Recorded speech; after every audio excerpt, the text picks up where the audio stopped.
There's been some speculation in the press about me and Reince, so I just want to talk about that very quickly. Reince and I have been personal friends for 6 years. We are a little bit like brothers, where we rough each other up once in a while, which is totally normal for brothers. There's a lot of people in here that have brothers, and so you get that. But he's a dear friend. All right, that was new White House Communications Director Anthony Scaramucci earlier today talking about his friendship with the White House Chief of Staff, Reince Priebus. Reince joins us now with more from the White House. You know, the funny thing, the first thing I read was how you two don't like each other. Right. And I know you and I know him, and I knew it was a lie. And I'm like, this is so typical.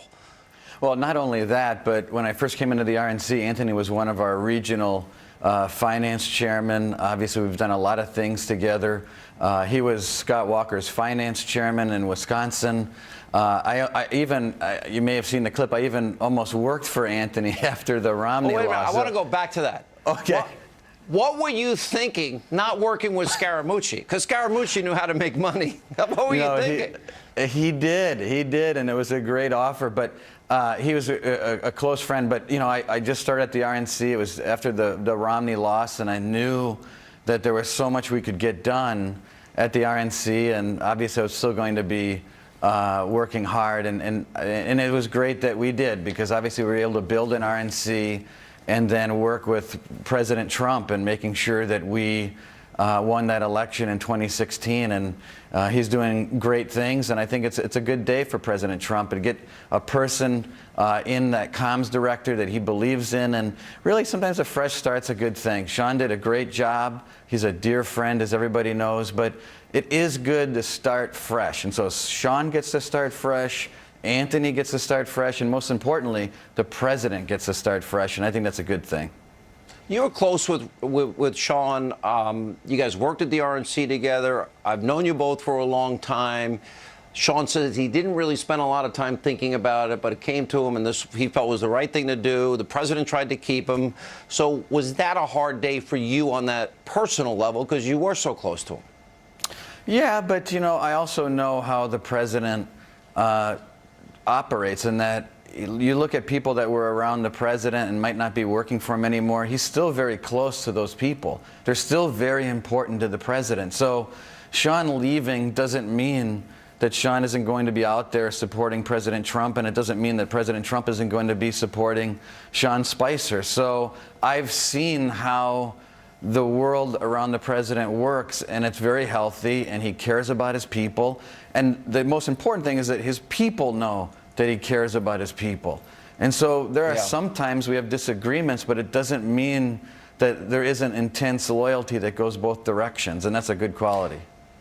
Because you were so close to him, and look, this is not an easy position for anybody. I've known a lot of people that served as press secretary. It's a brutal job. It's a tough job. There's no amount of money you could ever pay me, or not that anyone would ever want me, Reince, you know. But you know, you watch Sean, and sadly for him, he had to go through a lot. And, you know, late night comics, you go through the same thing. I've been through the same thing, Saturday Night Live. Was it painful at times for you to watch your friend get hit so hard, maybe at times? And then dealing with the press corps? Yeah, I mean, at times I think it's over the top. I think Saturday Night Live is so far over the top that perhaps, you know, they should give equal time to another opinion. But, you know, I think Sean said it best earlier, and I think the president knows this, and Anthony knows this, and so does Sarah, that, you know, you do these types of jobs, and I'm not kidding you, you do get so thick-skinned that people have a hard time believing it, but you don't even read the articles after a while. I mean, you just don't care what some of this stuff says, because you know it's garbage. You've become conditioned to the garbage, and you have to go with the good, honest reporters, and there are a lot out there that want to report the truth, that play it straight, and you have to reward those people with the interviews and most of the things that you can give out. You know, I know there are a lot of conservatives like myself. We see the president, his movement on judges, the improvement at the border. There are so many Obama-era regulations that are gone. He's put forward his plans.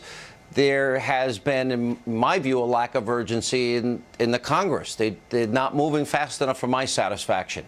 We now see, like, they ran into a roadblock in the House, but they were able to overcome it. Now the roadblock repealing, replacing Obamacare.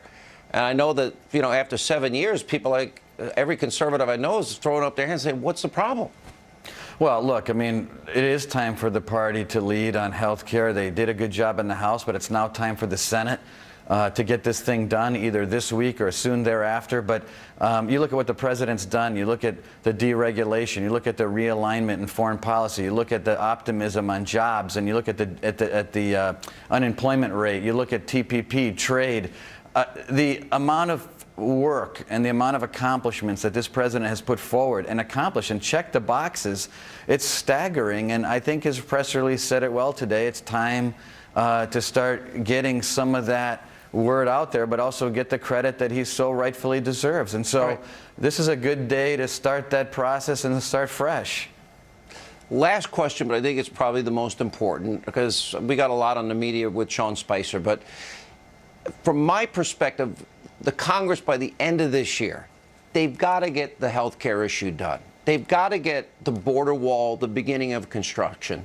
They've got to get the corporate middle class tax rates, the repatriated money. Energy independence, I believe, creates millions of high-paying career jobs.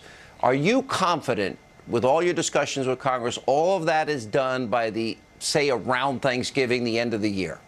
I think certainly by the end of the year. I mean, we have to get, obviously, the budget done. We've got a debt ceiling issue. We've got health care and tax reform. And then, you know, I think we need to get started on infrastructure. Those are the things that President Trump cares the most about. Those are the things he talks about every day. And yes, the leadership in the House and the Senate, they're working hard too, and we appreciate their partnership.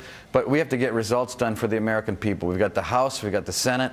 Obviously, we wish we had 60 votes, but we've got the House, we've got the Senate, we've got a president that works harder than anyone that I've ever seen. I've often joked that, you know, my secret formula has always been that I thought I could outwork anybody. And I've met my match with President Trump, and he's working hard for the American people. But you know what? The people out in Wisconsin and in Michigan and Ohio, they know that. We talk to the state chairmen around the country that are in our party. President Trump is popular out there across the country. Obviously, the bubble here in D.C. sometimes is tough to deal with, but working hard, rolling up our sleeves, having good partnerships in the House and the Senate, and a president that works harder than anyone else, that's how we're going to get it done. You know, it's interesting. Americans are happier than they've ever been. The lowest number of people, as I understand it, on food stamps in 7 years. And Stuart Varney was reporting earlier today, what, $4 trillion in wealth created since the president took office. You don't ever hear about that on the fake news networks. Well, you look at, you know, mines are opening up, miners are going back to work. You look at all sectors of the economy, people are feeling better. The actual people participating in getting into the workforce is improving for the first time in a long time. So it's not just the unemployment rate that's better, it's the fact that people are actually going back to work and the net numbers are getting better. That's where people need to look at. And so stock market's up, jobs are getting better. It's just the beginning. And most importantly, people are feeling positive in these polls. They feel like tomorrow